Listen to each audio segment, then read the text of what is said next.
So, a couple more weeks have passed. What's new? I came down with dengue fever. Meanwhile, we finished pouring the retaining wall. All sections are now poured. We're currently removing the formwork on the other side and will immediately cover the fresh concrete with fabric and start watering it. At the same time, we're doing waterproofing on the retaining wall. Once that's done, we'll install the piles and begin backfilling everything with soil. By the way, we've already brought in around 300 truckloads of soil and are currently covering the piles. We've marked red dots. That's the 0 level we need to fill up to. In a couple of days, a roller will arrive. Here it's called a baby roller, and we'll start compacting every 40 centimeters. Speaking of waterproofing, first, we clean and wash the concrete with a karcher. Then we coat it with bitumen. After that, we apply roll-on waterproofing membrane on top. It's overlapped by 10 centimeters, which provides a very reliable water barrier. Underneath, the entire retaining wall stands on a waterproofing membrane. It's a dense film, 400 microns thick. It will be trimmed up to this point, and this area will also be sealed with waterproofing.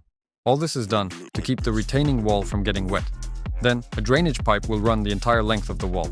The area will be backfilled and compacted with sand so that any moisture running down from above flows downward and drains into the pipe. These small wells were built here on purpose. We'll insert our piles into them, temporarily brace them to the retaining wall, fill everything back in, and secure it all in place. Why is it happening like this? The houses are built very close to each other and tightly against the retaining wall. In order to avoid hitting the retaining wall later when driving in the piles, we planned these wells in advance. We'll place the pile here and drive it in once the ground is filled. Right now, we're actively bringing in soil, from 40 to 80 truckloads a day, and we're constantly washing the wheels. Since we're working in an already functioning neighborhood where people already live, there must be cleanliness and order everywhere. That's why we regularly wash the wheels when trucks leave, so we don't mess the roads. We're moving the rebar tying station to another location. We're now covering the area with soil in layers, compacting it as we go. Finally, we've finished preparing ground for the retaining wall on this side. We've done the blinding layer and are now installing the formwork for the anchor part of the retaining wall. We're also continuing excavation in that direction. I think in 2 to 3 weeks, the rebar will be tied here and we'll continue vertical pouring.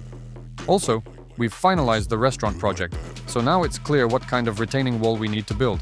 We've managed to save the bamboo after all. Now we'll build the retaining wall out of river stone and continue filling the area with soil. And essentially, the earthworks in this section will be complete. Overall, everything is going according to plan. Everything is great. Stay tuned for more updates.